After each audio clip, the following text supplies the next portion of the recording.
देखिए एक और बड़ी खबर झारखंड से, जहां भाषा विवाद को लेकर बैठक होनी है। 3 जून को मंत्री समूह की बैठक बुलाई गई है और कुल 7 मंत्रियों को इस समूह का हिस्सा बनाया गया है। बता दें कि पहले 5 मंत्रियों के समूह का हिस्सा बनाया गया था, जिसमें राधाकृष्ण किशोर, दीपिका पांडे सिंह, संजय प्रसाद यादव, योगेंद्र प्रसाद और सुदिव्य कुमार शामिल थे। और बाद में इस समूह में मंत्री शिल्पी नेहा तिर्की और हफीजुल हसन को भी जोड़ा गया है। तो भाषा विवाद को लेकर जिस तरह से लगातार राजनीति गरमाई हुई है, इस पर बैठक होनी है। 3 जून को मंत्री समूह की बैठक होगी और संदीप हमारे साथ बने हुए हैं। संदीप, देखिए भाषा विवाद को लेकर बैठक होनी है 3 जून को। अब मंत्री समूह की बैठक से पहले क्या जानकारी मिल रही है?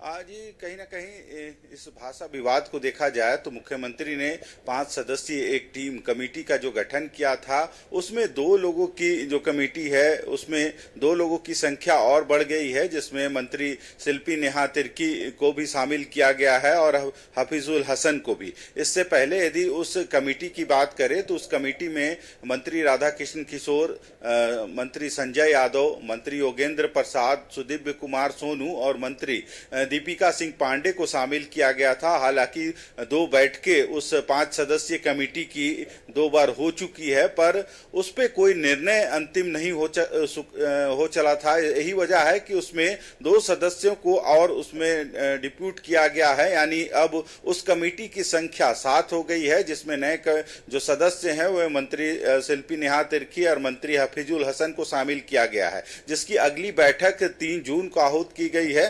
और यह भाषा विवाद कहीं ना कहीं मगही, अंगिका और जो भोजपुरी भाषा है उसको लेके शुरू हुई थी। और यदि पलामू की और गढ़वा के इलाके की बात करें तो उन इलाकों में इन भाषाओं को बोलने वालों की संख्या काफी अधिक है।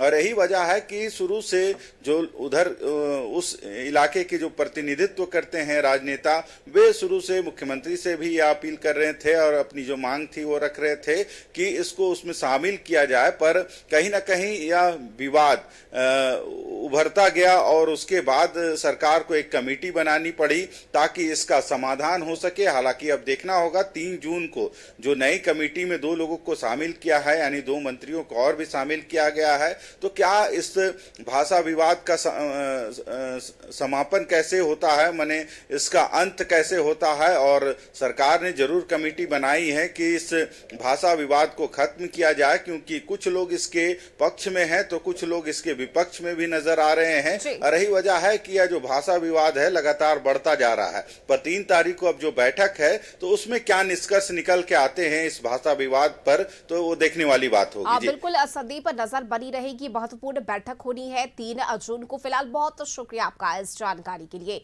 और यह वक्त हो चला है एक छोटे से ब्रेक का, जल्द वापस आएंगे।